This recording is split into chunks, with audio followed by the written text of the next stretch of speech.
senior au centre hospitalier d'Annecy et je suis lauréate du prix de thèse ACVD 2024 sur un travail qui s'intitule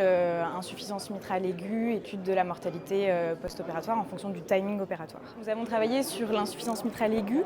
qui est une pathologie à laquelle on est confronté en soins intensifs de cardiologie,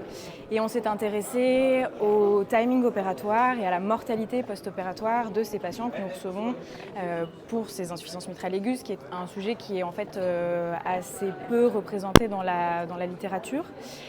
Donc notre hypothèse, c'était qu'on a des patients qui sont finalement très hétérogènes, des groupes de patients qui vont être opérés. Alors on a pris et des chirurgies et des clips,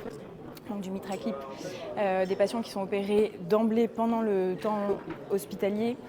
et des patients qu'on va pouvoir faire sortir en rééducation au domicile et qu'on opère dans un second temps. Et donc pour ce faire, on a étudié la mortalité post-opératoire à 30 jours et à 1 an chez 3 groupes de patients, des patients donc admis d'emblée et opérés d'emblée, des patients qui étaient admis aux soins intensifs puis opérés dans un second temps, et enfin des patients qui avaient une insuffisance mitrale chronique. Ce qu'on a remarqué, c'est qu'en fait nos patients qui sont opérés d'emblée, ce sont des patients graves. On avait à peu près 20% de choc cardiogénique chez ces patients et leur mortalité post-opératoire est également élevée, autour de 17%. Et on a peu, alors en fonction du type de chirurgie qu'ils ont eu, on avait peu de plastie mitrale, ça représente à peu près 40% de ces patients.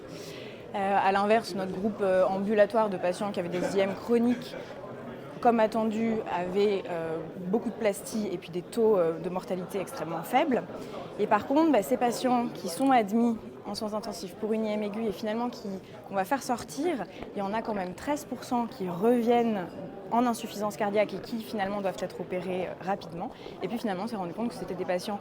là aussi graves, avec des taux de mortalité qui étaient de 7%, c'est-à-dire 5 fois plus que des patients ambulatoires opérés pour des IM chroniques. Donc, j'ai eu connaissance du prix de thèse grâce à mon directeur de thèse qui avait postulé il y a quelques années. Et en fait, ça nous a permis vraiment de valoriser le travail, et je pense que pour des jeunes encore en formation et en cardiologue en devenir, c'est vraiment une belle opportunité pour valoriser les choses.